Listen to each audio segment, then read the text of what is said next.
Steven, au Conseil de Pro, on va parler de pointes de chasse, des types de pointes disponibles en magasin, de leur qualité et leurs défauts. Exact.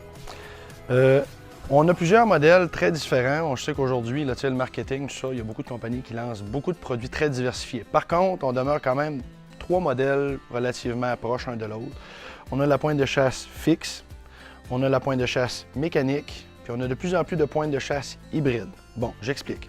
La pointe de chasse fixe est dite d'une pointe dont les lames sont déjà ouvertes et qui ne bougera pas au vol. Du moins, la lame ne sera pas manipulable au vol et qui va être fixe. Par contre, on a des lames empièçables. Donc, j'ai le cœur, qu'on pourra rajouter des lames dessus, les enlever, les aiguiser, etc.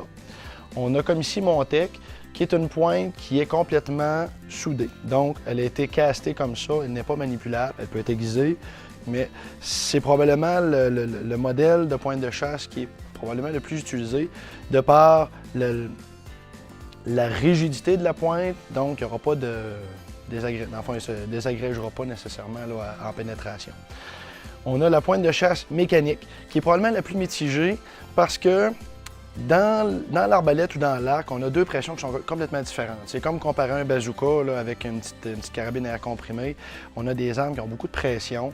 Dans l'arbalète, pour la précision du vol, on va avoir toujours une meilleure vol avec une pointe de chasse mécanique parce qu'un coup refermé, c'est ce qui est le plus proche d'une pointe de pratique. Donc, pour l'efficacité, c'est parfait. Par contre, où est-ce que ça se gâte? Au déclenchement de l'arbalète, on a beaucoup de pression appliquée, puis il y a beaucoup de pointes qui ont tendance à ouvrir au vol. Ça vient changer erratiquement là, le tir. Donc, la précision, à l'impact, si les lames sont ouvertes, ça peut avoir un effet très bizarre là, en pénétration.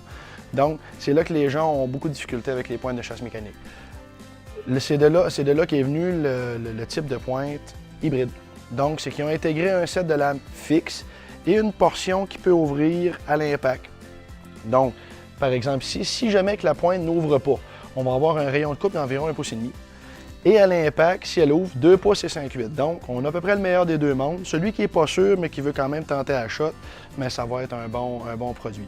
Donc, pour récapituler, on a des pointes de chasse fixes, on a des pointes de chasse mécaniques et de l'hybride. Dans tous ces cas-là, c'est très bon de passer en magasin pour pouvoir se faire conseiller parce que c'est vraiment un monde assez varié.